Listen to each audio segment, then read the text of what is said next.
For those out there listening to this podcast on an Android device, you should take the time to check out the Podcast Republic app on the Google Play Store. It's free to use, and there are thousands of reviews out there telling you how great it is, so you don't have to take our word for it. So check out the Podcast Republic app on the Google Play Store. And don't forget to head to patreon.com/dissectingthe80s to see all the great stuff we have there for you. We just put out a really great episode on Back to the Future that you can hear at the $5 tier if you become a member at that level. And at that level, you get just over 13 hours of bonus content as soon as you sign up, plus a bonus episode once per quarter. So visit patreon.com/dissectingthe80s. Welcome to Dissecting the 80s. I am Trip Lano, one half of the Mega Podcasting Powers. And with me, as always, entering the 7th calendar year in which we have released episodes of this podcast, is my tag team partner, the Macho Man Drew. Andrew Lano. And yeah, it's weird to think about. Yeah, started in 2014, now we're here, to paraphrase rap aficionado Drake. Aubrey Graham. Aubrey Graham himself. But yes, we are entering a whole new year of podcasting and starting off with a tradition that we have not been consistent with, but one I like when we're able to line it up, and that is celebrating the films from the Canon Globus group. This is, of course, Cannon-uary. Starting off this year with the 35th anniversary Sylvester Stallone vehicle, Cobra.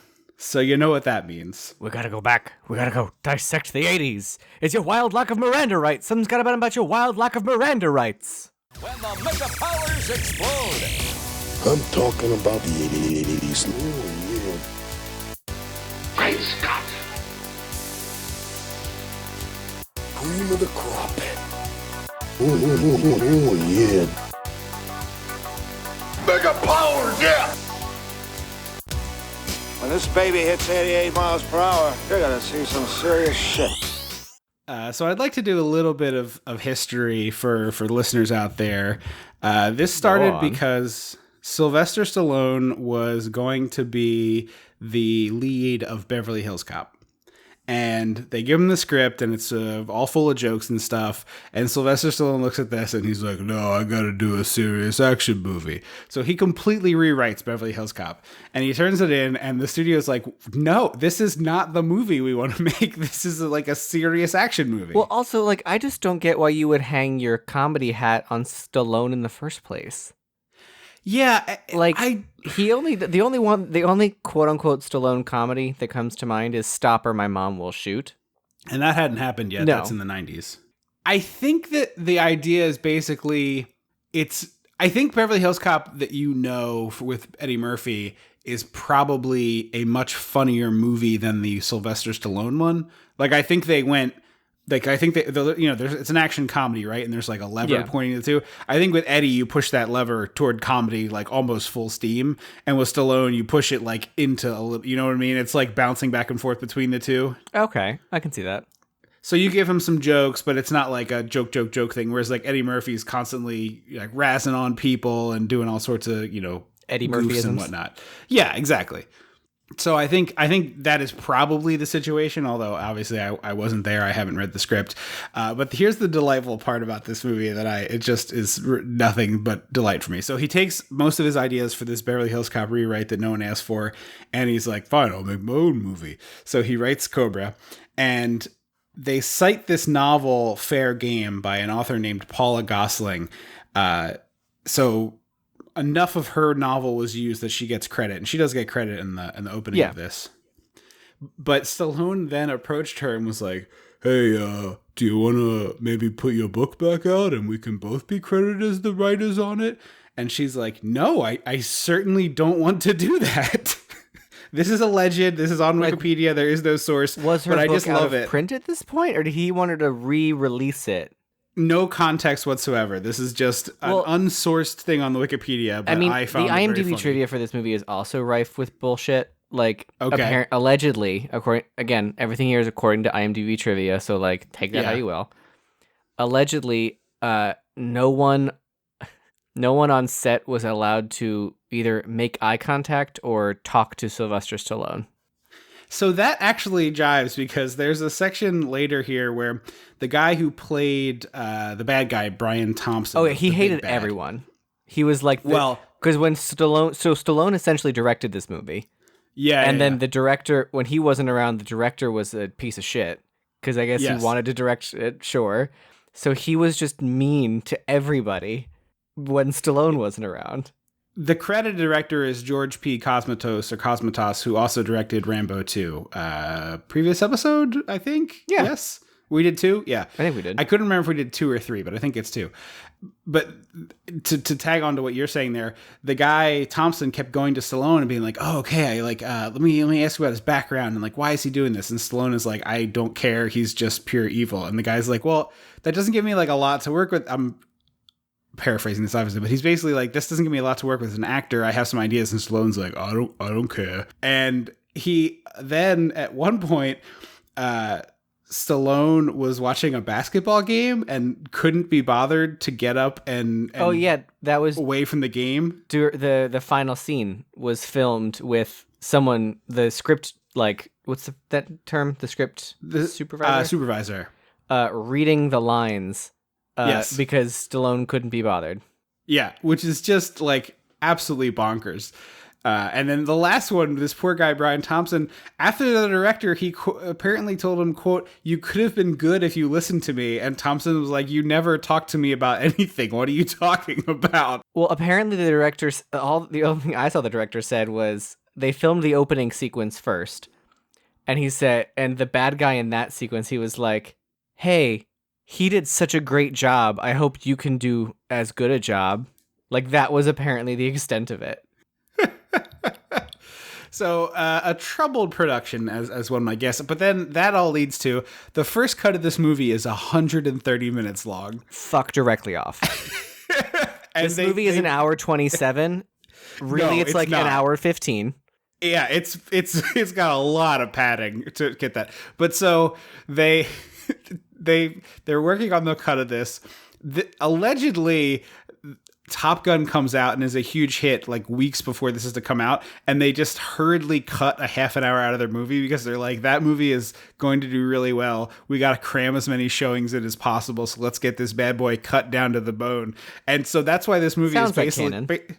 Yeah, I mean, this movie is basically a loosely connected set of action sequences. There's a little bit of action and then some talking that doesn't really advance the plot, and then whatever, which leads to an extremely thoroughly confusing movie because the plot is never thoroughly explained or has all that much logic to it at all in any regard. Yeah, it's a lot of confusing nonsense. Well, also, once again, it feels weird that Sly Stallone writes himself movies where he is like the end-all be-all arbiter of good, and he has to kill people because he's the only good guy. Like, I don't know, there's just something really yucky feeling about that. It happened in Rambo, it happened in this. Rocky, I guess, doesn't really count, but all the rest of them do. We're like, I'm the only one who can save America by... I'm wearing American flag shorts, and I'm gonna punch out a literal giant and make the Kremlin fall. Yes. I mean, the Rocky one is remarkably less weird. Like, the context of it being through the prism of a boxing match is, like, way sillier than the one-man army thing. Well, yeah, but I just mean, like, there's just something very weird about that. Because I don't mind when a comedian, like, someone writes a movie for themselves to be, like, the star or whatever, like, make a movie. But when the movie context is, like, I'm the only one who's strong enough to save the day. Like... it just feels weird. Yeah, I'm totally with you. I get that. Anyway, this starts with Cobra, who is basically Rambo. It's in the Rambo font. Yes.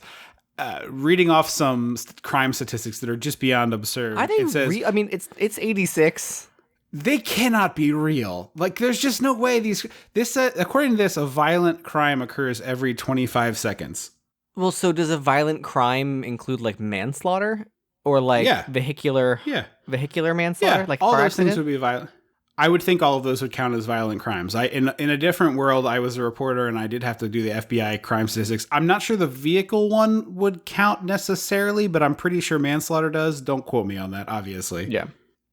But there's what's the rent song? It's 525,600 minutes. Okay, so according to that, then there is 1 million violent crimes plus in America a year. I guess that doesn't seem. I mean, it's insane to America. me, saying it out loud. Yeah, I guess that doesn't seem that insane to me. Because I guess But it's robbery could be violent. Like if there's a gun involved in a robbery, that's probably counts as violent. Right. Well, that would be robbery versus theft, I believe. Robbery is a weapon. Armed robbery. Yeah. Yeah. Well, no, I guess theft is I steal something from your house, and robbery is anyway.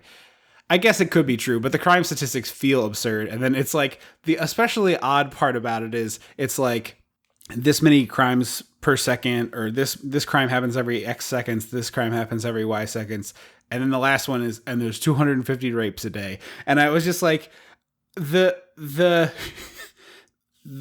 changing of the parameter for that last one just makes it feel different. And I was at that point really hoping that we weren't headed for Death Wish Town, which is just like really long, awful rape scene. Also, there's thankfully, no that's rape not in in this this movie. Yes, Anywhere. thankfully. Right. So it one, like, why are you bringing it up in the opening minute? And two, thank you for not making this movie that, because I was sure that's where we were headed. Oh yeah, I was like, oh, poor Brigitte Nielsen, whose name I don't know I ever learned. I'm not sure. The Wikipedia names her, and it refers to her as a model and businesswoman, and I was like, I saw model, I did not see businesswoman. Well, she's like running her own little empire, I think. I guess, but it just seems weird. That just seems like a weird. I think it's in the Jay-Z sense of like, I'm not a businessman, I'm a business comma man. You know what I mean? Okay. There you go. know, because she's like her own little empire.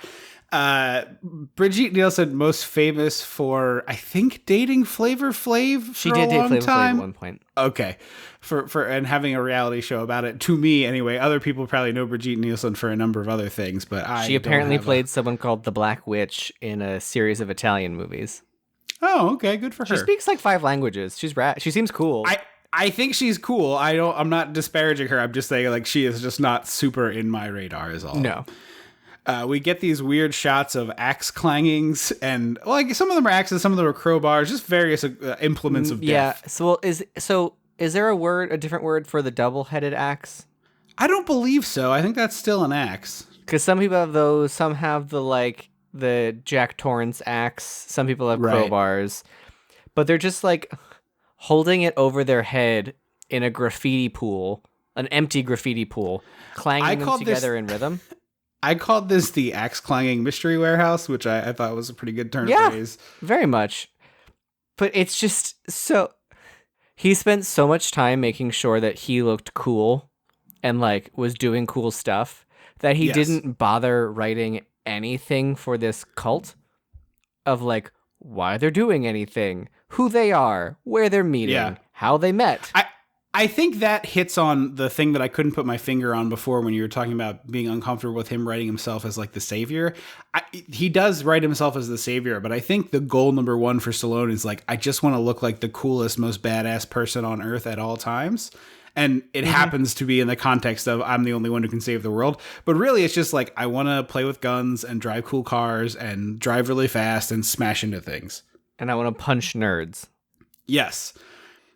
So we cut from that to this dude on a motorcycle. Actually, really cool shot, I will say. Somebody out there should steal this. The silhouetted sun, it's all red, motorcycle driving at you. It's a cool looking shot. It reminded me of Mad Max quite a bit.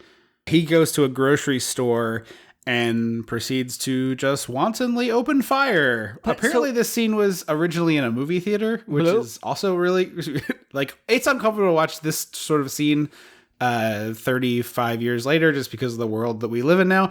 This is obviously like kind of tough to watch, but I also was thinking the whole time watching it that this must have been a movie that the characters in Hot Fuzz just adored.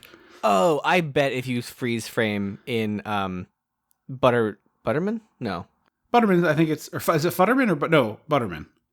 I think if you freeze frame on his DVD collection, I am sure Cobra is in there. Absolutely. I'm surprised there wasn't a bit where Nick Frost had a match in his mouth. That was the stupidest thing in the world. I was like, why is it a match? So you have a match. You have a match literally for this one moment. Yeah, it's really ridiculous. Like it's be one thing if he like lit a cigar or like lit. Honestly, I wouldn't be mad if it was like, I like candles, and he like always has candles. Like, frankly, that would be better than I have matches in my mouth for literally no reason other than at some point in my life, someone's gonna get covered in gasoline below me, and I'm gonna flick a lit match on them.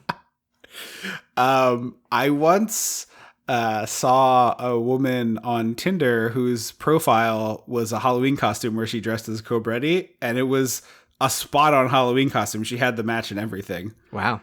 Yeah, weird. It is. But so, this guy... Also, in front of the grocery store is one of those, like, you put in the quarter and you ride, like, it goes back and forth things. Mm-hmm. It is an extremely cute frog that I just was like, oh man, that's like one of the cutest one of those little things I've ever seen. Usually it's like a horse or a rocket ship or something. Yeah, they're always like a ship or a car or whatever that I've seen in this area. But the guy who's shooting in the grocery store doesn't seem to be shooting people.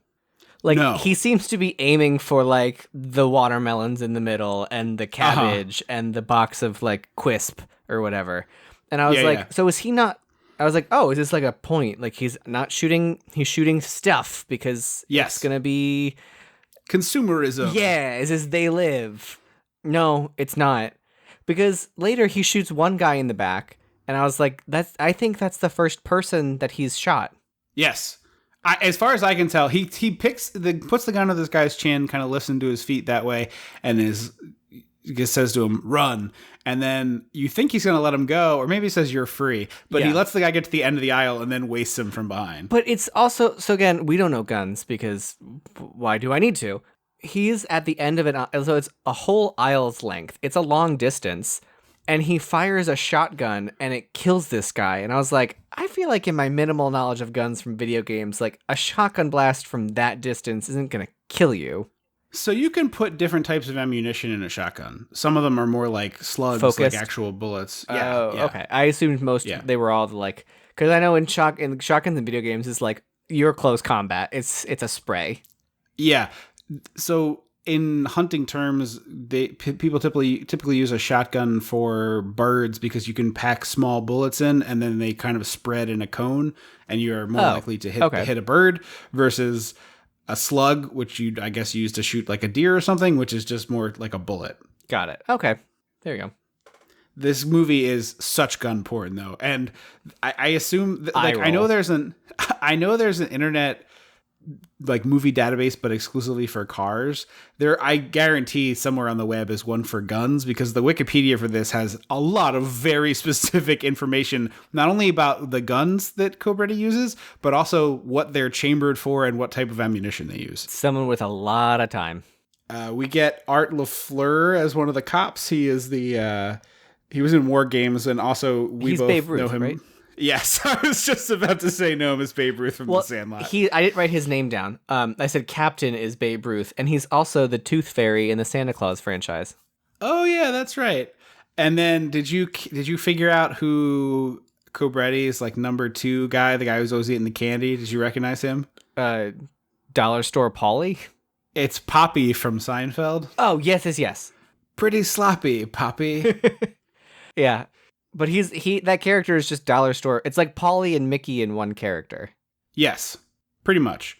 And then you have the third guy who is, I think, the most ranking police officer there. He's got glasses on. He played the killer in the original Dirty Harry, but here he's sort of like a sniveling milquetoast loser, just for Cobretti to be a dick to all the time, basically. It's weird. It's like he is the one who's like, hey, there are protocols in place for a reason, which, yes. Right. Yeah. But in movie world, it's like, but that doesn't get results. Right. So basically, Cobra is Batman without any gadgets or anonymity. Like, yeah, I'd buy that. The idea is like, this is a corrupt police force. Because it is. We see it. It is. Yeah. And so he's like the only one that can save it, but he's on the payroll. It's weird.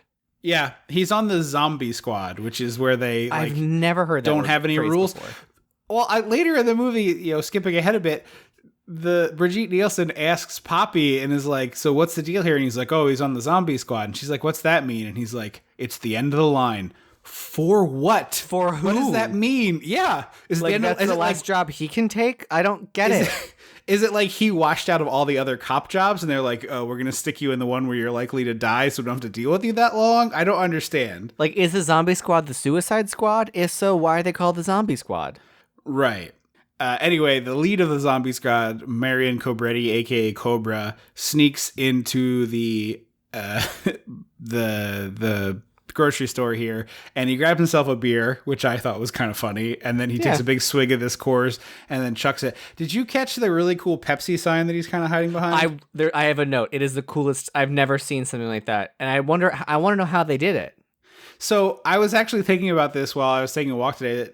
Today, the motor to make this thing work, it's basically a swizzle stick, the color of Pepsi, that is attached to the can and spins slowly, so it looks like it's liquid pouring out of it. It's like a pretty basic spins. effect. Because I was trying to, because normally this kind of effect would be done with like a wheel. Yeah. So that the Pepsi, because it's a Pepsi pouring out of a can into a cup. Yeah. And it looks like it's pouring down, and that's what I couldn't figure out. I was like, the can isn't connected. There's no like nothing connecting the can or like hiding for a wheel. Yeah. It's like a swizzle stick that's, you know, vertical and rotating. But I was thinking today, like, the motor to run this now is like the size of your thumb and whisper quiet. Yeah. Back then, the motor for this would have been like a grill rotisserie motor, which is you know, about the size of a thick novel paperback, and is like. Yeah, it would have been like, I'm picturing it sounding like a slushy or like an icy machine. Yes, that sort of like humming, grindy noise is right on the money. Anyway, I thought that was really good. But this movie is fascinating to me because it's really agnostic about its cola brands. There's this huge product placement feeling shot for a Pepsi that isn't, I guess, product placement. Later, Poppy gets a Coke out of a Coke machine. It's like Coke in huge letters. Oh, yeah. And then at the dive bar, there's an enormous RC Cola cooler. I missed the RC Cola. I missed that completely. Anyway, go ahead. So this is, again, it's just, we're supposed to believe that Cobra is like slick and cool and always knows what he's doing, but half the shit he does here doesn't make sense, because he's like hiding behind the freezer section with his beer, and he takes a swig, and I think he's gonna like throw it, and then so he can go like distract with the noise so he can go around the other way. He just stands there and throws it and waits for the guy to shoot, and then like walks away from that area. And I was like, then what is the purpose? Are you trying to make him run out of bullets? Let me know your thoughts. It seemed like he thought maybe the guy would shoot the can and then go see where the can came from, but it's a weird plan. And it's only so he can do this next shot, which is where he walks down the aisle, the freezer section, and all the doors are open, and there's like fog machines billowing fog. Did you catch the one extra? The man in the wheelchair had his just hands hiding over his face, like entirely hiding his face. Like everyone's sort of cowering. This guy was almost like, I cannot be seen being in this movie. Yeah, please, this is a please, paycheck, none of my but friends, dear God. None of my friends could know I was here. Yeah. So the fog does look cool. I'll give you that. Do you think it looks fog rad. and not just we opened these freezer doors? I don't think you'd get that much billow out of a freezer, but maybe. Everyone is constantly greasy and I don't sweaty know. in this movie, I've so had it could have moments just where, been like, very hot. Yeah, I've had those moments. So he. I like the part where he picks up the announcement thing and just starts doing his Stallone voice talking to this guy. Yeah, which again, like, do it in a way that draws him out. Right. That like, oh, why don't you come get me here? And like, you know, do a little wave like from your thing, from your breaker thing. Like this is just I want to look cool, but there's no substance. Right. I mean, that is literally the perfect explanation of this movie. Yeah. I want to look cool. Also, there's no substance. I like that he goes, you're a lousy shot, and there's nothing I like less than a lousy shot. That's not a cool line, Sly. No, it isn't. It really isn't. So he goes back there, and the guy starts spouting some cult nonsense, which honestly could be cool. Yeah, it does. It does sound very They Live. This is like Idiots They Live. Yeah, this is They Live. This is the bright yellow version of They Live. There's no nuance. There's no subtext. There's no interesting thing happening. It's just shooting. But a movie about a cult that wants to murder a lot of people, like the Manson murders, are fascinating to people. This is like a rich sandbox you can play in, and instead they do nothing with it. No, because the idea is that we get later is that these people believe that they're the strongest of the people. Yes. And they're murdering the weak. Right. Which, like, doesn't really mean anything because there's no context or, like, rubric for how they decide. Yeah. Nor does it lead to anything. It's not like, oh, the strong people have to get kidnapped and indoctrinated. Yeah. Also, one of their murder victims, they say, is a sexually assaulted child, which, like, that's what you're going to call weak, Stallone? Right. Fuck all the way off, buddy. Not really their choice. Yeah, like, nothing in this movie makes sense, and it pisses me off because that line is so weird. I almost wonder if he just delivered it poorly and he meant to say that they were a child molester. No, it's not. It's not him. It's the newscaster says it. But I'm saying, like, I wonder if Stallone intended for it to, like, the writing is bad, and it was supposed to be they are a child molester, not they are a child who molested child. Yes. Oh, maybe that would make that was my read on it. Which, like, but that also would lend a much more interesting shade to this movie. That, like, yeah, we're killing Dexter style. We're killing the scum. Right. So he shoots the bad guy, and the bad guy has a bomb, and he rescues these couple of people, and he goes outside, and this reporter makes some very... He shoots the guy, and he lands on the meat counter, and you know that grocery store is just going to discount that meat. Oh, yeah. Yeah. I mean, it's wrapped bologna and sausages. It's not like it's loose. I don't know. It's going to be like, hey, just saying, it's 50% off this. You have to rinse the blood off the packaging. A man was shot on top of this bologna. But anyway, Cobra goes outside. I do love that idea of, like, what things get discounted after this rampage. Yeah. They have, like, a can of soup and the bullet grazed it, but the can's intact. What's the markdown look like? I picture the corner of the cereal box got ripped open, got, like, blown, but, like, the bag is intact. Yeah. It's just this corner 50% is all fucked up. Or they cut, like, their own new the store manager grabs the TV camera while it's there and is like, come on down to King Market. We got crazy markdowns from a murderer. The guy, he picks up the shotgun and it's like a new ad campaign. Price is so low, we're blasting high prices away. We'll blow them away. Boom. Yes. Yeah, I that's a good fiction. They, like, lean into it, like, yes, we are the store where that mass shooting took place. Don't worry about it, though. No, our cereal's discounted. So this reporter goes up to Cobra and asks some very salient questions like, hey, what about the law? Or Miranda rights? Or trial by jury? Or the Constitution of the United States? And Cobra, as a stand-in for this movie, has the response of basically going, shut up, you fucking nerd, and then slamming him into a car. Yeah, because, like, he grabs him and, like, throws apparently, he was calling this... The person that I saw run down the aisle and get shot by the shotgun maybe was my age.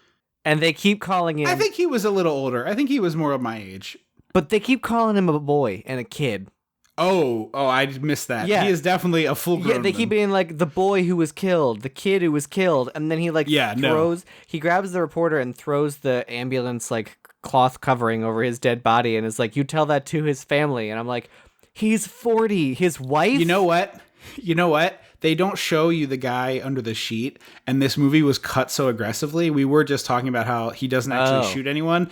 He just shoots products. I wonder if the original cut of this was just mayhem and he did kill a lot of people, including a boy. Oh, that's possible. That would, because it was a full. It was what, 80 minutes? It's a full 50 minutes longer, roughly, Jesus give or take. Christ. And it was rated X. They were like, absolutely no way does this get out like this. So I wonder if that's what it was. Like, they cut out a scene where they did kill a boy. Okay, that's possible. Because that's definitely... You murder a child, your rating hops up a level. Like, it instantly goes up one tier. Whatever tier you're at, it goes up another. Oh, yeah. But yeah, I was like, he was like, you tell it to this boy's family. I was like, his wife and kids? Like, he's a grown adult. He's, like, bordering on having a pension. Yes. So that's their argument. Is like, hey, who cares about the law? Which, like, Yeah. I mean, in a revenge fantasy world, yeah, but like, Yeah. that's not the that's not the real world. It's also interesting because in your classic versions of this, your not Dirty Harry, your Death Wishes, or I've never seen it, but I'm familiar enough with the plot of a movie like I Spit on Your Grave. It's a person who is personally aggrieved going after the people who aggrieved them. And in that case, you're kind of going, yeah, they take the law into their own hands, but it's sort of one person exacting their personal vengeance. Yes. Whereas like Death Wish, this is more like a Death Wish sequel where it's I kill all the bad guys, and he just murders everyone in sight. Yeah, and the alternate is that it has to be a Predator 2 situation where like this is a heightened version of the world that's like completely gone to shit. Like, yes, where like it's lawless. It is gangs run the streets, and there's no, and like the cops are in the pocket. live. Yes, they live. What you're describing is they live. Yes. And so like it needs to be that, like we need to feel like Cobra is the last line of defense between Bedlam and you know the world we live in, and it doesn't feel like that. Your Judge Dredd or your RoboCop. Your Robert Cop. Yes. However, the thing that there are some action sequences in this movie that I do think are really rad, and the other thing I really like about this movie is the music is the perfect, delightfully corny. It like makes absolutely no sense for the type of movie they're making, and also I love that it's this bizarre. It's weird. It reminds me of the music in Carrie, that like real synthy, like you're like that's weird. Yeah. No, it's not. At first, It's you're sorta, like, this is weird, and then you're like, no, actually. It's sort of soundtracked almost in a footloose way. It's sort of like a little poppy. Okay. It's a little poppy, you know? It's kind of got a groove to it versus I think with Carrie you're more talking about score versus I'm talking about the needle drops here. Oh, okay. Yeah, I was speaking score. Yeah, so I'm more saying like Cobra drives home in his car. It's like a really cool old Mercury, and he's like going to park, and it's this like sort of like I'm just singing the Super Mario World theme apparently, but like, that's okay. I don't know where that came from, but it's this sort of like rockin' 80s synthy bouncy pop song, and he proceeds to try to park in a parking space, beep at the car in front, they won't move, which honestly I was on board with him at this point. It's like, yeah, they should pull up a little, let you park. Then they don't do it, so he smashes into them repeatedly. But he doesn't smash, he just drives into their car and pushes it. Yes. Yeah. Then parks, gets out. The guy, of course, is very mad and gets in Cobra's face. Cobra shoves him around a little bit, talks shit to him, and rips his shirt. This is a cop. What are we talking about here? Yeah, like why couldn't he have like flashed a badge or like, oh, pull this jacket, there's your gun. Like, yeah, how the badge is 100% both the exact thing this character would do and gets out of this without this police officer assaulting a stranger for no reason. Because later they like try and call back to that moment, and I was like, oh, are they evil now? Like, are they pissed at him? No, they're like, yeah, no. We respect you, yes, Sylvester exactly. Stallone. We only respond to violence. You've spoken our language, and now we're on the same team. It's Wink. Weird. Big thumbs up. So he assaults a person in their car in front of a lot of people, and then goes to his apartment where he throws a newspaper onto a barbecue grill. And I was like, it never comes back. Is that gonna be a moment? No, not at all. Then he goes into his home. He opens a barbecue grill to put the newspaper in it and then closes it. I just want to clarify. And so he goes into his apartment, opens the freezer, and takes out. It's the freezer. It's like it is the small. It's 100% the freezer. It's the small one at the top. It doesn't open the fridge at all. Opens the freezer. It takes out what looks to be a carton of eggs and a small personal pizza box. And I was like, so I figured so this confused. I figured it out. I don't think Stallone could bend over in the pants he's wearing. Oh. I mean, there's a top shelf on a fridge. Yes, but he would have had to stoop, and I don't think he could stoop in these pants. They're so tight. Is he that tall that he can't, like, reach, just, like, move his arm? But I think he would have had to bend down a little bit, And I think they did that. The other thing that I had in my mind as a possible answer was they couldn't figure out how to make the fridge not have light. And so they was like throwing off the film in some way instead of just like taking the light bulb out of the refrigerator. Maybe. But I really truly think it's Stallone didn't want to bend over in these jeans because he sits down shortly after this. And if you watch him, he like sort of falls into the chair. I didn't catch that. He sort of like plops in it in a way that leads me to believe he doesn't like bend his knees to lower his butt, but sort of, rocks back on the heels and just flops into the chair. But surprise, it's not eggs in the egg carton. It's a gun oiling kit. But the pizza is a pizza, and for some reason he cuts it with scissors to get the tip off. And now I will say, I personally am a person who, when making pizza at home, gets out the scissors. Oh yeah, I cut. That is a life hack that I love. I've done that. Apparently, our grandmother did it, which I didn't know until recently. I don't remember that. Is that in the video? No, I don't think so.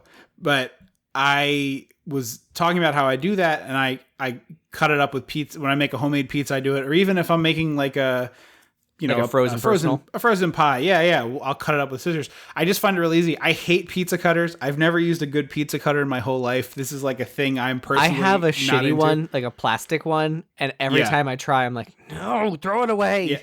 Yeah, I hate them. They're always dull as hell. So before I had good kitchen scissors, I would cut up a frozen pizza or like a take and bake with my chef's knife because it's sharper and better at the job. I hate pizza cutters. This is my hill to die on personally. So I'm okay with Cobretti not using that, but it is inexplicable the way he doesn't cut it down the middle. Right. He cuts the tip off, sticks it in his mouth, and then the part that I really enjoyed, and I don't think it's on purpose. Desk scissors? Well, they are desk scissors, but there's a really interesting juxtaposition that in a better movie, this would be on purpose, of taking out a gun kit and breaking down a gun and oiling it while a Toys R Us commercial is on, telling you to come shop for the holidays. There is a cooler, more interesting movie that's commentating on violence and children and stuff. This movie is not doing any of that. So it just inexplicably has a commercial for our fallen brother, Toys R Us. Yeah. Didn't they come back for a minute? There's some sort of something, but they're one of those companies that got run into the ground by those venture capitalist people, and it just, they saddled them with all their debt and killed them, basically. Yeah. So we get the news story, which, what would have been more interesting, like a more interesting twist on this, if this newscaster woman was Brigitte Nielsen. Yes. And was way doing an April O'Neil, this is my story. Idea. Because then there's so much more involved. Absolutely. It's essentially random in the way it's set up in this movie. It's fate. Because the news reporter is like, hey, this is the 15th, not the Night Stalker, wink, wink, wink. They call it the Night Slasher. And I was like, come on, have a little tact. Yeah. Although I do kind of like them using Night Slasher because I was thinking about this after watching the movie. This really is sort of what people thought a Freddy versus Jason movie would be, but with guns instead of slashy weapons. Stallone and this main bad guy are both basically slasher movie villains. They're essentially unkillable. They mow down people left and right. They do it with guns in this instead of knives or whatever pointy weapon. But it's essentially that. Especially the final fight where they're in the boiler room, all I could think of was Freddy and Jason in that last sequence in that movie. I'll give you that one. So I did think that was kind of funny that he's the night slasher, because this really does feel like a slasher movie to me. But they're like, there's no MO to him at all, which, thinking about it, I was like, that you would have to put so much effort into picking who you kill to make sure that there was truly no pattern connecting them. Yeah. Because if you kill two people randomly, there's a chance that they worked in the same building, they were something. They both had a blue shirt on. Yeah, you have to do so much work to be like, it is truly that's what I want to see. That's the movie I want to see of he's so obsessed with being random that he's has 18 different pictures on his board with the red yarn of You're describing a very fun 4-issue Batman comic that I would enjoy reading. Okay, yeah. Yeah, totally. that's the supervillain. It's the random chance is the character's name. Okay. Or something like that, and they truly just try to randomly murder people or whatever their crime is. Yeah, into that. So we see the maniacs on the in action for the first time. This woman gets assaulted, and this is what I thought was leading to our Death Wish style, like, oh, really uncomfortable to watch long sexual assault sequence. I was thrilled that they just murdered her. Also, she should have driven away. So she gets into her car, and then someone is raped by the car with an axe, and someone else has a sledgehammer. Man, I'm cranking that ignition and putting my foot on the floor and see what happens. Yeah. I'm gonna die if I don't do it. I might as well try. I mean, in 2020, I'm starting my car before I get into from the. Well, yes, it was 1986. Let's be in 1986 when we talk about this. I know that because she has to lean over and flick down the lock on the passenger door. I forgot that was a thing. Yeah, the non-automatic lock. She's like frantically flicking it down. But yeah, I'm with you. I did think it was cool. I was surprised how cool it looked to hit the roof of a car with an axe. Yeah, you never see that much. Yeah, it was a neat stunt looking thing. So they also chop into this car. I like the knife that the Night Slasher uses. It's like, I guess they're not really brass knuckles. They're like knuckle spikes. And then it's this really kind of pretty looking organic curve shape. Yeah. There's an actual like chef's like kitchen knife that looks like that. I've seen before. It was apparently, oh, that can't be right.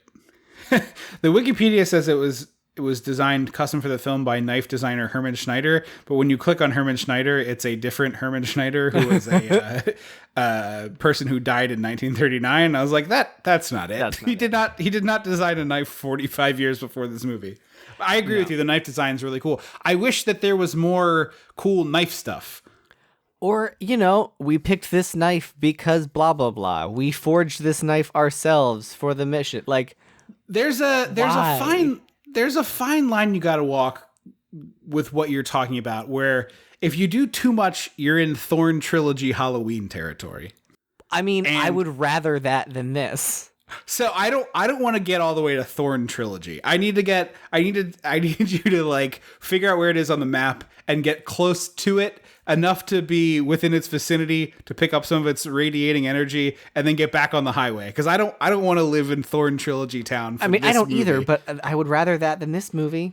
Because I understand this completely. Cult is so fascinating. Like, the idea of this cult sounds cool, but Stallone didn't bother. Like, he was like, it's not me punching something, so skip it. New scene. Yeah. Yep. Because there's even a part later, I think it's a little bit later than what we're talking right now. The cult leader is always sharpening the knife, and there's like close-up shots of him doing it, and then he cuts himself. And I wanted there to be a little bit of the knife is the holy whatever, holy symbol or whatever it is. Pick a thing and do it. Yeah, or even like a Victor Zsasz moment from Batman, to go back to Batman, of like he carves a tally mark into himself for everyone he killed. Like, yeah, I mean, that's a gross way to do it, but it's something. Yeah. So Cobra, we find out, hates cops, even though he is one, and everybody is in the one man's office, and everyone is screaming at each other, and they're all so glistening. Every upper lip is just dotted with sweat. Every brow is shiny. It's a real sweaty looking place. Yeah. Cannon movies are sweatier than most, and I assume it's because whatever other movies do to try to keep actors comfortable, Cannon doesn't pay for. No, absolutely not. Even if it is Stallone. Yeah. So he I guess wants to help catch the Night Slasher, and they're like, "Of course you can't do that." And I was like, "But right. Like, why?" Like, they were like, "This requires police work. You're a murderer." Which, yes, but also the police work clearly isn't working because this is the 15th victim. Like, right. And at what point do you say, like, all right, we tried our normal stuff. Well, now we got to get the zombie squad. Because at some point you're like, the only way to catch a killer is with another killer. Marion Cobretti is your guy. But, like, that's the point of the Suicide Squad, is like, we've exhausted all other options. We're sending in these people who, if you die, who gives a shit? Right. And if you succeed, going back to jail. Like, what is a zombie squad? No, I'm with you. That's the perfect use for Marion Cobretti. I also love, so we go from this office, really tense office scene, to a walk and talk with Poppy and Cobra, and then immediately they take a step. They're like, I don't know, 25 feet from this chief's office, and he's in a gun range, and they both pop big cans on and start shooting a gun. And I'm like, They're 10 feet from where other people are working. Everyone in this building would be deaf. Yeah, it's a real movie cop station where it's just like everything the cops need is right here. It's honestly not even a movie cop thing. It's a Last Action Hero cop thing where Yes, it's like heightened very that. absurdity cop things. Yes. Like, honestly, it's so silly. I expected there to be a cartoon cop walk through a la Last Action Hero. There's just a cartoon cat in a police hat. I forgot about the cartoon cat. So we smash cut to the cult finding another woman, and she doesn't. I guess she didn't lock her doors when she drives. Which, like, what are you doing, lady? Yeah, my car does it automatically, and I think almost every car I've ever driven has done it automatically. So it's one of those things. I don't think the Cabernet Cruiser did. I thought the Cabernet Cruiser did lock automatically when you drove. Maybe not. That was a 2000. Was it 2000? The Contour. Yeah. It was the year 2000 car, and that was the first car that we both drove respectively. So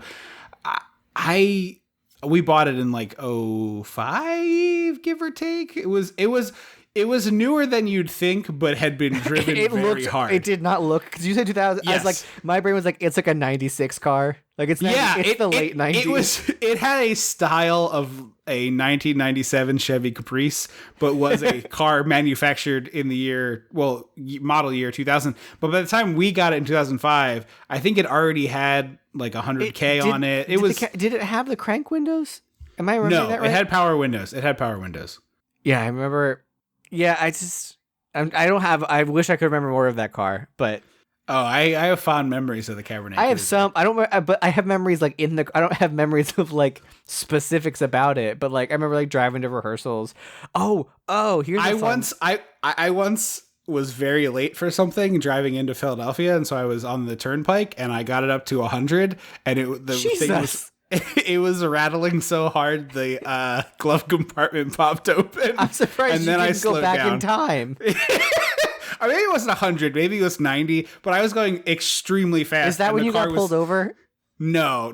The time I got pulled over, I was doing 84 and a 55. I remember that specifically because the cop said to me, if you were going 1 mile an hour faster, I would have had to take your license. Like on the spot, I would have had to take your license. Wow.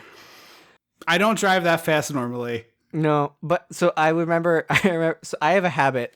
I got into it where like as soon as I open my door to get out of the car, I hit the lock button right away. Mm-hmm. So because the Cabernet Cruiser did not have power lock, like the power lock, so you had to unlock with your key. Yeah. And all that. The Cabernet Cruiser, by the way, was a 2000 Ford Contour. That's color was officially Cabernet something or other. It was a purple car, but I was a little in my head about driving a purple car, so I came up with a fun name for it. I thought Dad came up with a Cabernet Cruiser. Oh, maybe he did. Maybe it seems like a dad. From Dad. Yeah, that's fair. I don't want to take it away from him if it was his. I just remember being a little bit weird about driving a purple car. Now I wouldn't care, but in 2000 I was a little, or 2005 I was a little in my head about it. I went red, purple. I went purple, red of cars. Oh, okay. But I opened the door, I hit the lock button right away, and I shut the door. And I had we drove to Wawa and came back to high school, and I was like getting out of my car. My friend was in the back seat. I opened the door, hit the lock button, slammed it shut. And I realize his hand is in the middle part, the middle part between the front and the back seat, the frame of the car. So I can see his fingertips on on my window side, and the rest of his hand is on his side. And I was like, were they screaming? It was the opposite. You know when you either like full panic or you're just like fully in the zone. He was fully in the zone. So I'm like panic. I was like, oh my God. And he goes, Andrew, please open your door.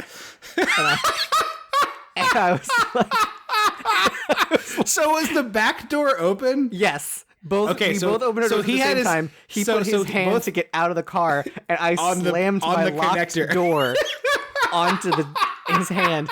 And so I'm like, it's like a horror movie when someone tries to can't open. They're like, and I like trying to get my key in to unlock the door to open it. You're like dropping the keys. Yes, it was very that. So after felt like 7 minutes. It was probably like 30 seconds. Yeah. Finally threw it open. He's not bleeding at all, which That's good. Good to know that that's a thing. But it just has this like all down his knuckles is just this like white stripe. Oh man, that sucks. His hand was fine. He could move it, but yeah.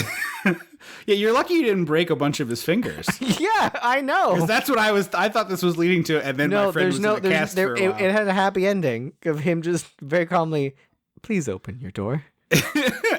Well, Brigitte Nielsen drives by the bad guys doing things to a different car, not the Cabernet Cruiser. No. And she makes eye contact with the bad guys, and they are very quickly, get the license plate, which seems more together than this cult I would have given credit to. Yes and no, especially when we learn in 10 seconds that one of the main cult lady is a cop, a dirty cop. So it makes sense that they would know that that's something that they have in their wheelhouse. But it's just super weird because they murder this woman and they're like staging her on a park bench. Yeah. Like a Halloween prop. Which is more to the I want to know what the deal with the cult is business that we talked about already. Because we don't see any aftermath. Like we don't see. Right. The only one we've seen is this supermarket shootout, which doesn't jive with everything else they've done. Yeah. No, I'm with you on that. But Brigitte Nielsen just like openly stares like a fish at this very conspicuous man. I will say the leader of the cult, the Night Slasher, is probably the most conspicuous man I've ever seen on film. And yeah, he's got a real murderer look about him. He looks like Lurch. Yeah, I'm with you on that. And like, no offense, but if you're trying to be subtle and like sneaky, maybe don't get someone very easily identifiable. Yeah. Well, he is the leader, so I think he started it. I don't think it's like they recruited him to be the leader. I think he was the leader. Yeah, but like maybe don't go on the missions yourself. Oh yeah, all right, that's fair. Maybe don't be the one who goes into the hospital to kill the Brigitte Nielsen later. Like, let's get someone subtle. Yeah. Meanwhile, they have a Batman on the roof of the police station meeting with Cobra. Yes. Which it's exactly that setup as if they put up the Cobra symbol in the night sky and he shows up like, who am I supposed to kill? And they go, all right, you know what to do. Whatever you have to do, Cobretti. Get your contacts and rough them up if you need to. And then he says, what do I do if I find him? And they're like, what you do best. And I was like, okay, but like, so what is his job description? They basically have a Batman and it's Cobretti and he's just allowed to kill people. But it's not Batman because it's like, I know all the criminals and like who to shake. Like, I can't remember. I don't know what movie. I think Batman would know all the criminals and could shake them down too. Because Batman very easily is able to take these people down, but he won't kill them. So he just keeps shuffling them back into jail on a regular basis. Yeah. Well, I honestly have a theory about Batman that his no-kill policy is the sort of catch and release thing is really just to keep himself in business. Oh yeah, he's just a sad kid with daddy issues. Right, but if he ended the crime problem in Gotham, he wouldn't be needed anymore, and that's a fate worse than death. Yeah, true. It's like the whole Joker thing. Joker. It is. Yeah, I need you. It's yin and yang. But Cobretti, he just kills everybody. Of course. Which, like, frankly, Batman should probably do sometimes. Yeah, I mean, Batman should have snapped the Joker's neck on multiple occasions. Yeah, there would be a lot less crime in Gotham. Like, people would be more scared of because the idea that, like, people are scared of Batman because he's a dark figure in the night, I'm like, there's literally a man whose half of his face is just burnt off. Yes. And then there's a man with a freeze ray, and then a 2-foot-tall man who's apparently a criminal. Like, there's so much more to be afraid of in Gotham than Batman. Right. Which, like, agreed. imagine on TV, he just snaps Joker's neck. Boom. No more crime. No one's going to crime ever again. Yeah, exactly. Yes. Yeah, this is the one time and one time only I'm in favor of putting a person on a pike in the modern society, which is Batman and the Joker. And that's only that. The only person whose neck should be snapped on television and held up as an example is a person who has fallen into a vat, turned themselves permanently white, and is poisoning Gotham through various means. Yeah, literally every version of I didn't see the movie The Joker because I don't need to. I don't need to watch Joaquin Phoenix, whatever. Every version of the Joker, whether it's the Arkham games or the Christopher Nolan universe, it's always I want to murder everybody. So Right. like, Why do we keep giving second chances? Right. I agree. The Joker. Someone the Joker at Arkham killed. would have poisoned the Joker. Somebody should do it. If Batman won't do it, they should get somebody who will. Gunman. It should be Gunman, aka Commissioner Gordon. Commissioner Gordon. Commissioner Gundon. Anyway, Cobra and the weird thing about this movie is they cut it to the bone because of both MPAA restriction and trying to get it down to this short runtime. So they cut almost all the plot out, but they leave these inexplicably long sequences in that make no sense. This is the first one that really drove me bananas. It's a full 3.5 minute song. Oh, no. I'm not talking about the montage. Just before the montage, Poppy and Cobra go back and forth about Poppy's diet, and he's like, you should eat some fish. It's good for you. Fish, rice, vegetables. And it's like, there's a running thread through the movie of Poppy is eating junk food, and it pisses off Cobra. And first of all, the only thing I've seen Cobra eat in this movie is a single piece of frozen pizza, so I have no idea. Yeah, that's true. A part of a piece of frozen pizza. But it's not like he's like The Rock with his 600 pounds of cod that he slams down every year. Yeah. It's so weird. Well, and also, there's no explanation of why Monty hates Stallone.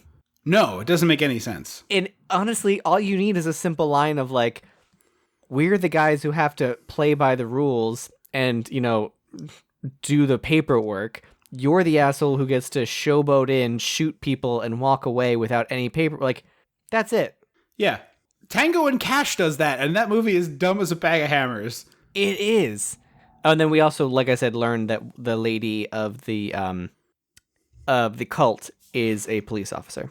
Right. So this is the montage, Angel of the City, that has a lyric, trying to get blood from a stone. It's very Ninja Turtles. That's what it is. Both of these songs are extreme Ninja Turtles energy. Like Ninja Turtles songs that they play in the video came out in 1990 that I can't remember. Coming out of their shell tour. Yes. Starring Sherry Renee Scott, Broadway star. That is the energy of these songs. It's very that. It is. So it's so stupid. It's 3.5 minutes of, I almost said tango, of Cobra shaking down people for information. Brigitte Nielsen getting in a photo shoot. We watch a full multi-outfit change photo shoot for Brigitte Nielsen. And also the murderers doing their axe clangs and sharpening their knife. Like, what are we doing? It also has a ton, which you don't often see in montages, but it's clearly dialogue sequences. There's close-ups of Stallone talking, like his mouth is moving. And I'm like, why is this in the montage? I can't hear him. You're not using the audio. What are we doing? So this ends with Brigitte Nielsen and the photographer walking out of Is it the photographer? I thought it was her manager. Yeah. I thought it was the photographer. Maybe it's the manager. But the manager gets killed. Brigitte sort of runs away. Well, he's gross first. He's like, hey, maybe we should have dinner. You need me. I can get you better work. And I'm like, no. Agreed. So the manager gets killed. Then this other guy pops out who has a bottle of champagne wrapped up in wrapping paper, and he gets startled. And there's a very tight close up of this champagne bottle hitting the floor. You mean of Martha Wayne's pearls? Yes, it is Martha Wayne's pearls. Absolutely. I guess this is a secret Batman movie. It's a secret Batman. Which also, sorry to go back to that. If they were truly expensive pearls, they would not have scattered like that. Yeah, that's true. They would have been secured and not just loose on a. They're not like popcorn garlands that you make for a Christmas tree. If you don't knot in between true pearls, they scratch each other and they lose their luster. So you have to do that. So if a good strand of pearl breaks, it just open. It falls. Yeah. It doesn't like scatter like beads. Maybe that was her going out her costume pearls. Yeah, her costume pearls. But also, so I noticed that we don't actually see the manager die. So I thought maybe he was in on the cult. Oh, that would have been a cool twist on it. That he was. Oh, I know who that is. I'll track her down. The other part of this that's kind of wild is she's like frantically smashing the elevator buttons and trying to pry the doors apart with her fingers, and then it opens and reveals a security guard. Oh yeah, no, the desperation I'm not making fun of. But the door opens, the security guard's there. He immediately whips his pistol out and just starts blamming away. And Brigitte, instead of getting in the elevator and hitting the down button and hiding, pushes her So he comes out with her bag, and she's like, they're going to kill me. And rather than grabbing her and going into the elevator, he shoves her to the side and pulls out his gun. And I was like, no. I would have crawled into that elevator, to curl yourself into a ball and hide under the buttons and just like slap any button. I'm hitting a button, getting in between floors and pulling the thing. I'm just getting in that elevator. Like, it doesn't matter where I'm going, up, down, sideways, Wonkavator me. I'm getting out of there. And they crush him. Yes. So she's in the hospital, and it's Stallone and Poppy, and they're basically interrogating her. This isn't like a friendly questioning as you would expect it to be. This is much more in the tone of like, so why are they after you? Were you wearing something sexy or something? It feels like she's a street urchin who witnessed the crime. Yeah. Or like a catbird, like something. Right. Also, she is a model in the 80s and claims to have never been around drugs. I call bullshit. Yeah, that's a lie. That is a big old lie. So here we learn that the secret cop is there, and the secret cop tells the big bad about what the situation is, and he cuts himself. So that's where I thought this knife was going to lead to some sort of occult rituals or whatever. I wish. No, nothing. We cut back to the hotel room, and the police officer holds up a sketch. The sketch artist does, and it is the worst drawing I've ever seen. It looks like a caricature artist. It looks like a bad caricature. It looks like if I tried to draw a person and do like a good job, it's got a lot of shading and stuff. Yeah. It's like you can tell it's the guy, right? You can tell it's he who looks it's like a supposed to be. Halloween. Actually, you know what he looks like?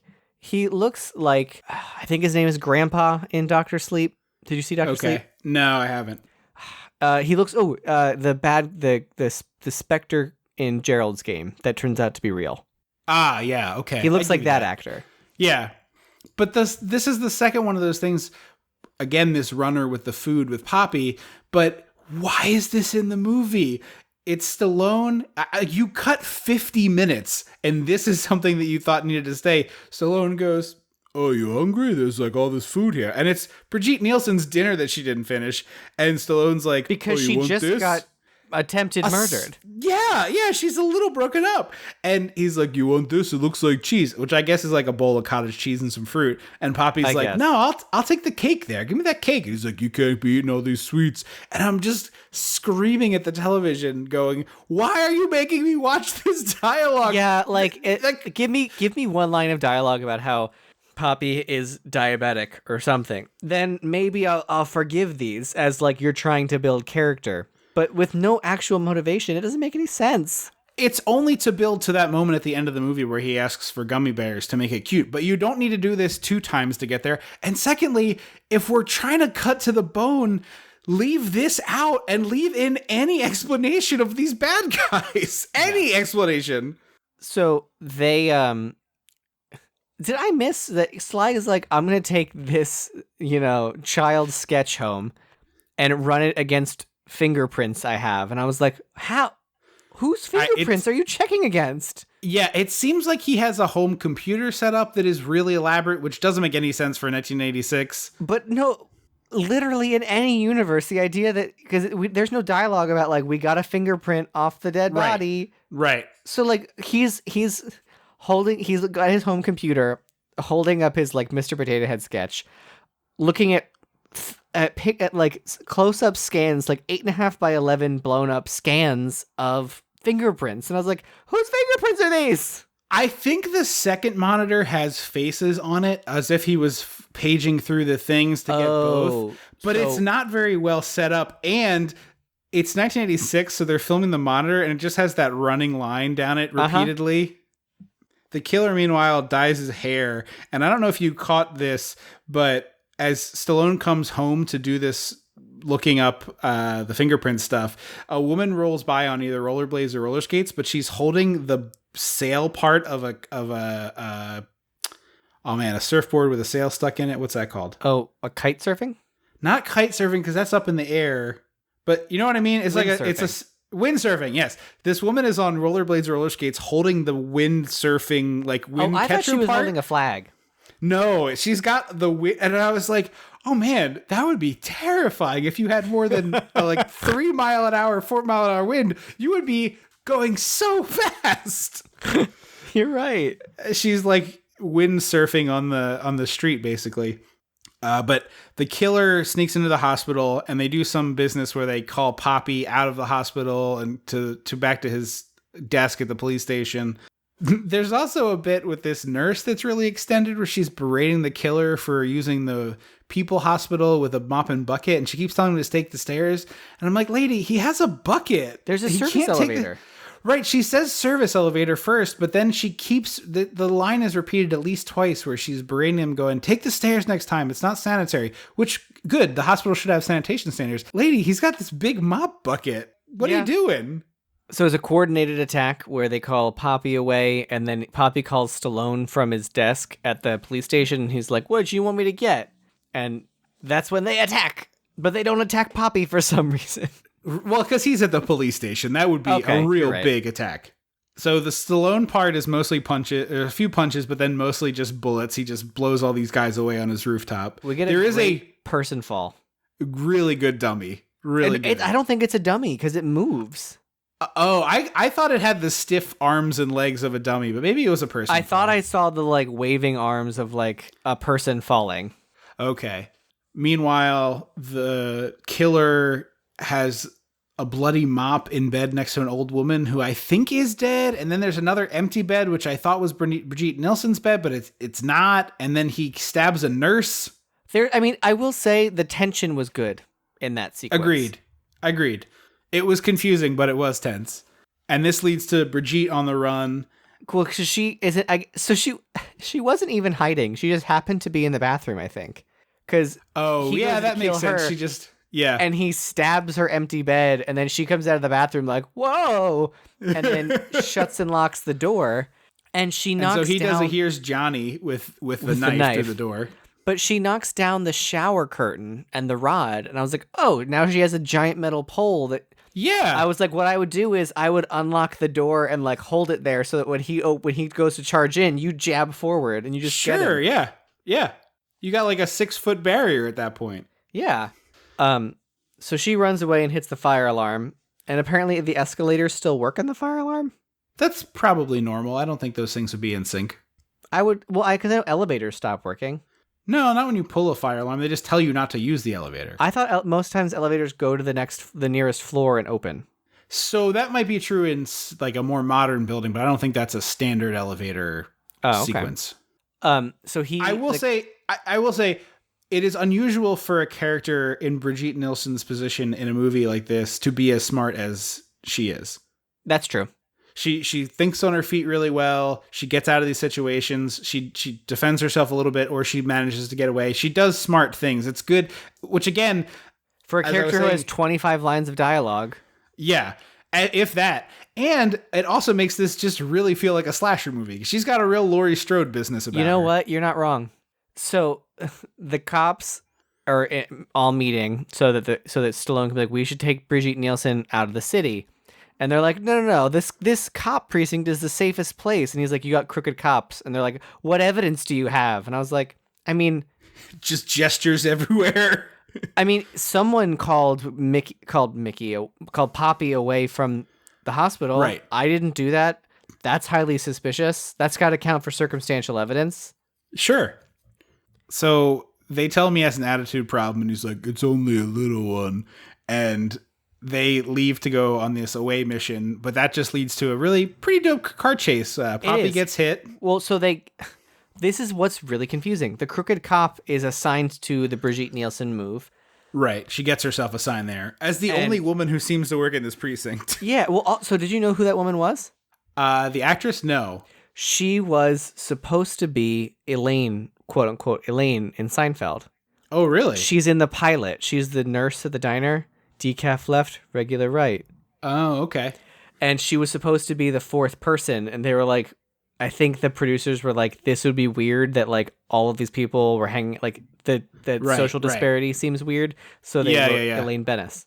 Interesting. The part I like most about the character in this movie is that her name is Nancy Stalk, and that's just some Stallone level writing right there.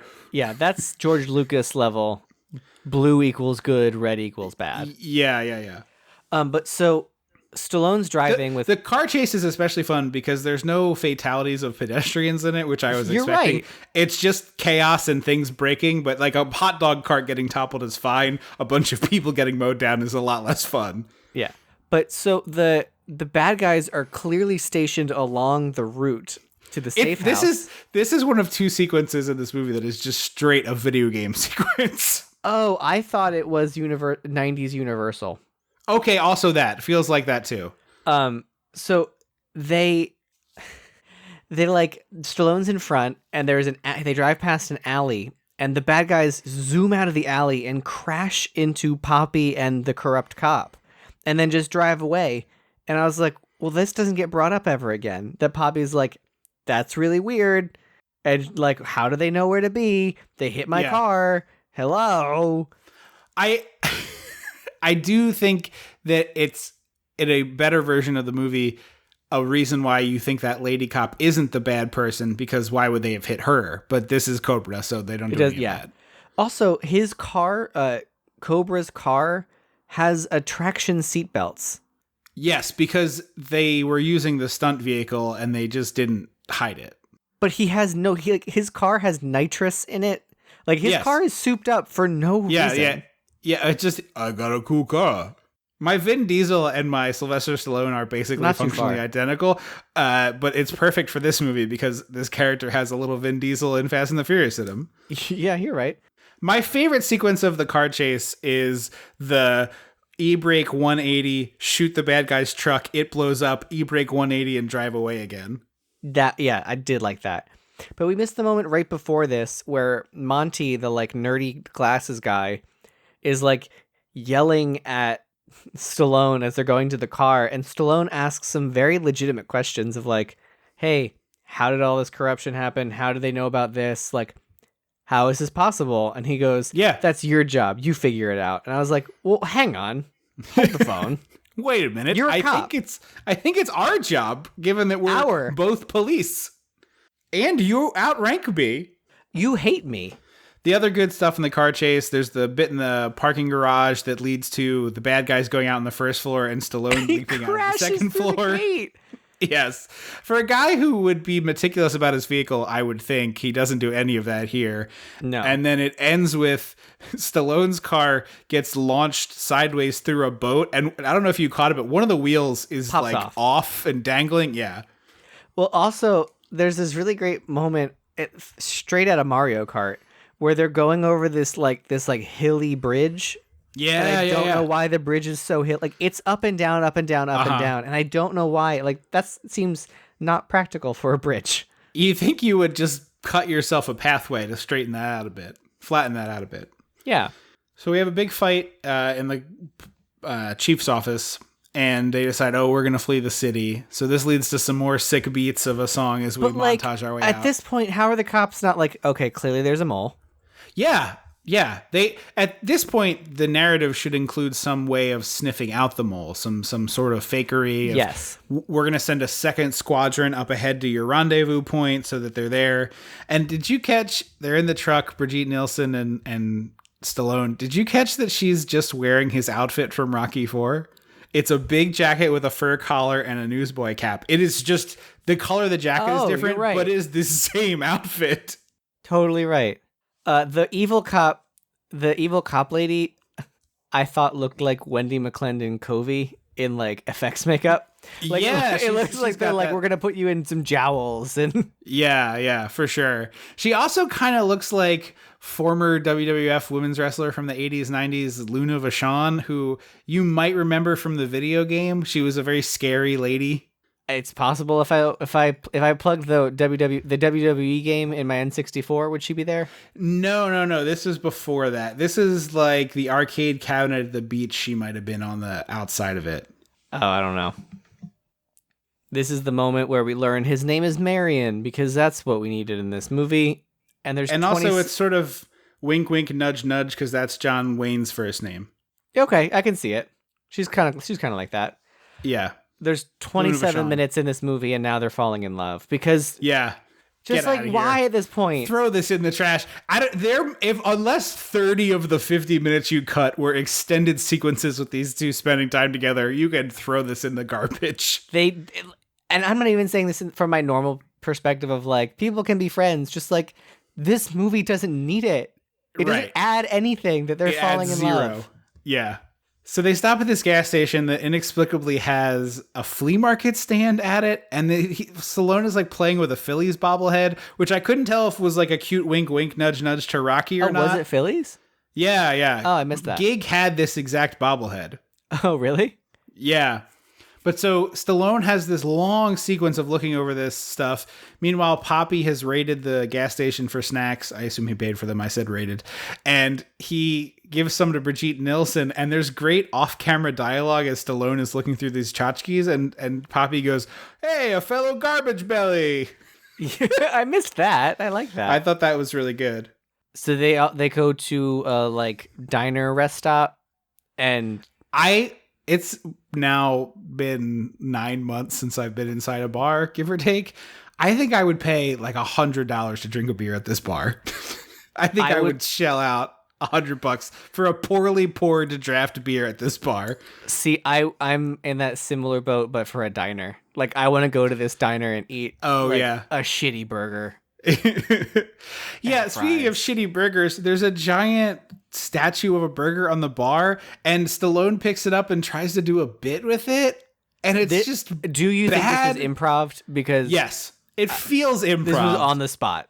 Because otherwise, the scenario, which is funnier, frankly, the scenario is Stallone wrote into the screenplay that there needed to be a jumbo-sized burger statue so that he could execute this bit, which, don't get me wrong, I love the fantasy of Stallone crafting that into the script, but it just seems like that's an on the day. Yeah. So again, if we're to believe that Cobra is like a badass and brilliant, he watches the lady cop make a phone call, notes that it's suspicious, then watches her make another phone call in 5 minutes. Yes. Calls her out on "this is weird." Yes. And does nothing. No, not a thing. Like, what he should have done is left a note for Poppy and just been like, "Hey, Brigitte Nielsen, we're leaving now. Like, it's just you and me. We're going to get the hell out of here because something's not right." Or you wait a couple hours so she hopefully falls asleep, and then you get the hell out of there. He scoops her up like a kid in a car? No. You wait for the bad guy to fall asleep, not Brigitte Nielsen. I was like, why does Brigitte Nielsen need to be asleep for this? No, it's like, hey, we're gonna roll out at 2 a.m. Hopefully the bad lady cop will be asleep. Also, just in the vein of everything in this movie is still Sylvester Stallone looks cool. He Fonzies the jukebox. Yeah, that was weird. Well, again, it's just like everything I can do to make me look cool, I will do. Yeah, and so as corrupt lady cop is on the phone, we see the motorcycle gang, again, going back to Batman, turns into the motorcycle gang from Batman and Robin. Yes. Where they're all like clang, clang, clang, and then they get on their motorcycles. And we get, I want to say 3 minutes establishing shots of the motel they're in, establishing shots of fields of grain, establishing shots of people driving their motorcycle. With really what are ominous we music. doing? What are we hoping to accomplish? How could you make a 130-minute movie that could then be cut down this much and is inexplicable after being cut down? Because it truly is inexplicable. There's just this feels like when you have the opposite problem of, oh, we got to pad the runtime to get to 80 minutes. Exactly. I just really quick love the sequence where Brigitte Nielsen is ostensibly trying to sleep. I guess she's sharing a room with Stallone, and he's cleaning and fixing this huge machine gun type gun. And it's in the movie presented like click, clack, snap, click, clack, snap, click, clack, as he does this stuff. And then he turns to her as she's awake and he's like, "Oh, you couldn't sleep? Yeah, no wonder she couldn't sleep, bud. You're making all of the noise." And then but the other crazy thing is, because this was rated R, right? Oh yeah, hard R. Then why didn't they bone? Like, there's no way they didn't film them boning. Yeah, that is also inexplicable. If you're gonna make me sit through, if you're gonna add this 10 minutes to this movie of we're falling in love and she seduces him, quote unquote, and they kiss for 3 seconds and then it's morning. Yeah. What are we doing? Yeah, I don't get it either. But it is morning, and we wake up, and Stallone goes to rally the troops, and Officer Stalk is gone, so he's very concerned about that. And of course, the bad guys arrive, and she is waiting at the road to like give instructions, and she's pointing. This is a '90s Universal attraction where your tour guide. They're like, "Where's the tour guide?" And is spotlight. Hit a spotlight of him. She's like in the corner. She's giving hand signals. Slice the pie. Go left. Go right. Yeah. For some reason, Stallone's not wearing a bulletproof vest. He's just wearing like a Henley. Yeah. Well, he's like, too why? cool for a bulletproof. If bulletproof vest makes you look bulky. Wouldn't he want that? Doesn't he want to look muscular? No, bulky in the fat way, not bulky in the muscular way. Yeah, there's a firefight, which of course Stallone wins. It is less cool than the one in Near Dark, which is almost the same circumstances. Tiny motels. They drive the car into it and stuff. Yeah. Someone drives a motorcycle into the condo, whatever. Yeah. This is also crying out for a Lethal Weapon get in the bathtub sequence, because he tells Brigitte Nielsen to hide behind these paper-thin motel walls that are just getting riddled with bullet holes. And all I could think of was, lay down. Well, she is kind of crouching at first, but then it's like, get her in the bathtub. But if you lay down, you're flat against you're be as small as possible, Brigitte Nielsen. Don't squat. Lay flat. Right. Also, she is a great getaway driver somehow. She is driving the car very well here. This is the other sequence that I thought was straight out of a video game. I'll drive, you hold him off, and Stallone's in the bed of the pickup truck shooting backwards. Video game is very good. I was picturing, again, Universal attraction. Oh yeah, for sure. Very much in the vein of that, what was that shitty one we did? Fast and the Furious. Fast and the Furious, behind the paywall. Don't say that in public. They gave us a lot of nice stuff. They did. That's okay. They're allowed to have bad rides. They didn't give us nice stuff to review Fast and the Furious. That's true. We didn't hide our opinion about Fast and the Furious, but they did give us a lot of nice things. So, and I enjoyed writing that ride in the same way I enjoyed talking about these movies with you, because it was. Yeah, I'm glad I wrote it. Also, we left out the part where they set Poppy's room on fire and Poppy got shot. And then just before he got in the truck to get away, Stallone pulled out a grenade, which we didn't know he had, and he chucked it and blew up a motorcycler. You know. So he's standing up in the back of the truck bed, which, like, you could be on your knees. That's probably safer. Yeah. And looks just as cool. It does. He gets... They crash into something. The truck does a 180, and he gets launched out of the bed of the truck and rolls and pops back up. Yeah. You know. Because he's impervious. He's a superhero. And so he goes, hey, go to the foundry. And I was like, you're in a grapefruit orchard. There's a foundry in a grapefruit orchard? Yeah. If the one that would make more sense is it's a winery and you tell her to go to the place where they process the wine, you know? At least that makes sense. Yeah. But instead, she flees. She's banging on the window for help. The guy in there turns around. He's wearing a cop-ish uniform. I don't think he's actually a cop. To be a security guard. That makes sense. But the Officer Stalk comes in and she shoots wildly. She kills him. Brigitte runs away again. And now we have the big final showdown level of this video game in the fire factory. Brigitte's hair has to be a fire hazard, right? Oh, there's got to be 3-4 bottles of hairspray in there. Aquanet. Oh, yeah. So this is another moment where Sly is like hiding. We see Sly, and then there's like a little alleyway of whatever, grates. Yeah. And a bad guy's walking down, and Sly turns around and turns this valve. And I was like, ooh, steam? What? No, it turns a fire on. Yes. And I was like, how did he know that did that? This last sequence feels like Stallone watched Commando and said to himself, well, Arnold got to kill all those guys really cool, so I want to kill guys really cool. That seems right.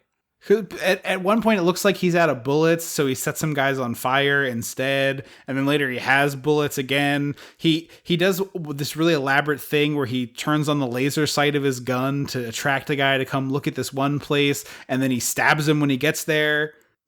It's a lot of nonsense. And that leads to what we talked about earlier with the, you have the right to remain silent. And then he sets a guy on fire because he found out some way to dump gasoline on him. It's just he's on a catwalk and the guy hits him or like shoots up and the barrel of gasoline falls over onto him and he's blind. Okay. And so he lights him on fire. I missed that the guy caused it to himself. I must have been taking a note, but still. Yeah. So Brigitte Nielsen is climbing up a ladder and Officer Stalk is trying to shoot her and Stallone takes her down.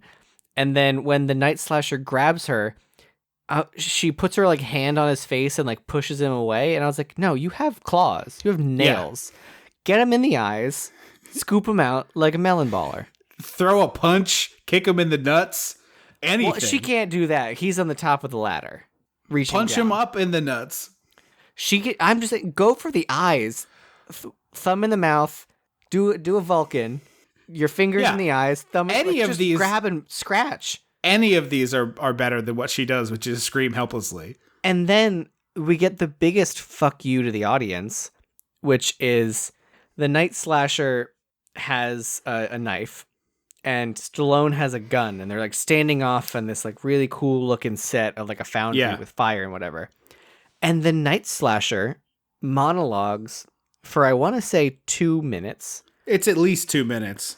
About how you won't kill me, pig, cop. You won't kill me because there's due process and there's the law and you know that's true and I can get away with it and blah, blah, blah, blah, blah. And I'm like, we have spent the last hour and 15 minutes of this movie knowing that doesn't matter to Stallone. Like, that's not Cobra. Right. So what the fuck are we doing? Right. Because this doesn't serve anybody. Did we watch another movie that had this, or am I remembering the first time I watched this movie several years ago? I don't know that we watched a movie like this. Okay. I feel like this speech felt really familiar to me. I mean, it could be that you just remember it from the last time you watched it. Yeah. Because I watched this movie, I want to say 2-ish years ago, maybe 2+, like somewhere in 2018. Yeah. But it's just like, why do we get a monologue about how the cops won't kill the Night Slasher when we know that Sly is a killer? Right. It makes no sense. And Stallone's immediate response is, I don't care about that. Like, just shoot him while he's talking. Yes, that's the part that really got me. Is the logical end piece of this movie is not Stallone in hand-to-hand combat with this guy, but Stallone just plugging him and being like, I don't care about that, and then like pushing him into the lava pit that's in this. Yeah, it should have been like shots to the knees to like take him down, and he's bleeding out, and he's like, I'm not a cop, I'm in the zombie squad. Push something. Yeah. I am the law. Yeah, there you go. Which I'm pretty sure is a line from Judge Dredd. This is where we think that Officer Stalk is dead, but by God, that's Officer Stalk's music. And she jumps Stallone from behind. And because he sat and listened to the monologue. And yeah, exactly. And then she gets shot and killed instantly by the Night Slasher. And then there's a really long, I'm going to stab you, and the knife is coming closer, and it's a strength test, and we're pushing on each other sequence with Stallone. It's so dumb. And then they separate. It's really dumb. I like that he was trying to put those pointy handguard bits into Stallone's eyes. I thought that was cool, but I knew it wasn't going to happen. No. And then they separate. Also, I don't think you can be as close as they are to molten metal and be okay. I mean, you're certainly burnt, but I thought this was leading to... So Stallone backs away from him, and then you kind of see the hook on the periphery, and I'm like, because the hook's been coming around. Yeah. It's a Chekov hook we didn't know was a thing. Right. But I was like, oh man, Stallone is going to knock this guy into the pit. That's going to be really cool looking. And they don't do it. It was such blue balls for this pit. Instead, he picks him up and like impales him on the hook. He does a full-on Texas Chainsaw Massacre to this man. Yes. It is literally something that Leatherface does in the Texas Chainsaw Massacre. And the good guy hero of this movie. A slow, agonizing death. So it's a giant hook in the foundry that's designed to like you hook a big piece of metal onto it, and it goes through this like flaming chamber to get some. It's essentially galvanized. It's like a toaster. But fire on both sides. It's like you fire on both sides. He hooks a person onto it, and he has to watch himself go into this chamber Like, Jesus Christ. If I'm the Night Stalker here, I'm slitting my own throat. BT Yeah, I'm like, no. Yeah. And then that's the end for me because I'm not getting cooked. Thank you very much. No. We got the gummy bears line. Yeah, Poppy wants gummy bears. Still don't know what a zombie squad is. Nope. But the bosses love Cobra now. They're like, you don't need to be on the zombie squad, Cobra. Babe Ruth always kind of liked him. That's true. And so he was like, hey, if there's anything we can ever do for you, let us know. And he's like, I would love to have my car replaced. And he goes, we don't have the budget for that. Bye. Yeah. It's like, well, wait a minute. What happened? Then why have the line of dialogue? Right. It's very stupid. And then the snivelly guy, yeah, he gets punched, which has no repercussions. Like, no one even cares. No one is bothered. No one does a second look at anything. No one cheers. No, yeah. That's what I expected. Everyone hates this guy and loves Cobra would be my expectation. Yeah. So we roll credits at an hour 23 out of hour 27. Yes. And the opening, I didn't write down, but the opening of the movie before we get to Cobra's little voiceover is at least 90 seconds, if not 2 minutes. I think we're really pushing the boundary of 80 minutes on this bad boy. Yeah, it is. I think it's got to be an hour. I think it's an hour 10 if you take out montages and padding. Yeah, I mean, you could easily get it there, but I think movie is right around 80. Yeah, for sure. I think I speak for both of us when I say this is not really a recommend. No, it's not like offensive. Like if it's on TV and there's nothing else on, sure. I really like a bunch of the action. I really like a handful of moments in this, but the main character of this movie is the bad guy in other movies. Yeah. There are a bunch of movies where this exact character is the bad guy. The rogue cop isn't a good guy. So it's interesting from that perspective, I suppose. But it's clearly cut to the bone, but also inexplicably feels padded. It's very odd in that way. I don't know how they did it.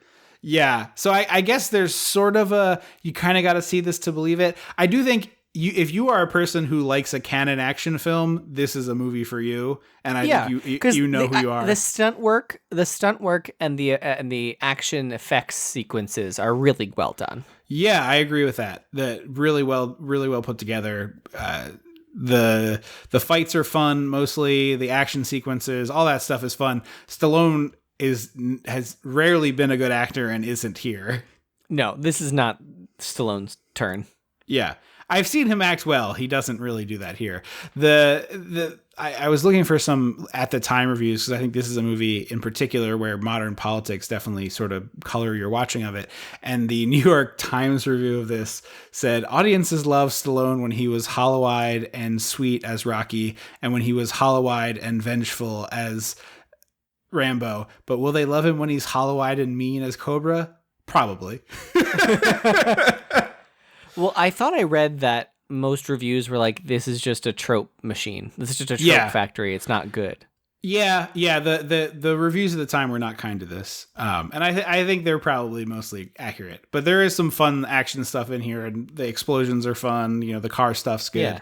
So there's things to like here. But I think I'm voting Cannon versus Cannon for this one. I think. Yeah. This is the tightest coin. This is the coin flippiest one we've had for me. It's definitely more of a Cannon. Yeah. But if you like I said, if you're a big fan of their type of stuff, this is exactly that. Of the Cannon. Right. This is exactly that. You know, this is peak Cannon action nonsense. So if that's your thing, you will like this. Thank you so much for listening to the show. Don't forget to check us out on Facebook and at Dissect the 80s on Twitter, and visit patreon.com/dissecting the 80s. You can learn about all the cool stuff we've got there, including bonus episodes for members at the $5 level, and folks there immediately unlock 13 plus hours of bonus content for their $5 a month membership. So check that out and see what's right for you. We are more than halfway to our bonus episode every single month, so keep checking that out and see if you can make your way there and find out, see how it works for you. And if you haven't yet, please review the show. Go do it. Don't stop being so lazy. It's not that hard. You're capable of doing this. I believe in you. I'm going to read one here from we got one. Yeah, this is from listener who chimes in on the Twitter a lot, and his handle both here and on Twitter is DVDHNTR, which I'm assuming is David Hunter, but I always read it as DVD Hunter. Yeah. And because he's Australian, in my head, it's got a little bit of like, good day in it. So I'm the DVD Hunter. So I'm really sorry for what I just did. I hope it wasn't too offensive, but this is a review on the iTunes store, 5 stars. Thank you very much. Born in 1980. As a child of the 80s, this is right down my alley. 80s movies are great, parentheses, sometimes, and Trip and Andrew are so funny and entertaining. Thank you. We really appreciate that. I've also learned so many interesting facts about some of my favorite movies. I wouldn't mind hearing a few episodes with Australian movies from the 80s. Hint, hint. Well, you're in luck, DVD Hunter, because listener send a request few our way. Exactly. We do need a little bit of of help. Tweet like your top 3.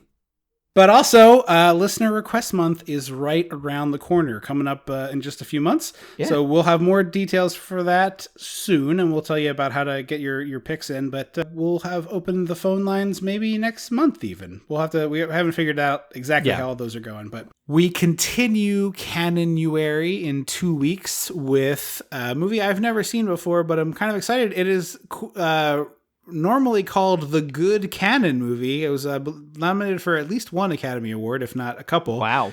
Runaway Train. So was Suicide Squad. So, well, in the 80s, it was different. I feel like it was a bigger deal. But that'll be January 25th. We'll be doing Runaway Train. So look forward to that, and we'll see you then. Thank you for listening to the show. I have been Trip Lano. I will always be Andrew Lano. Until next time. Don't you forget about me.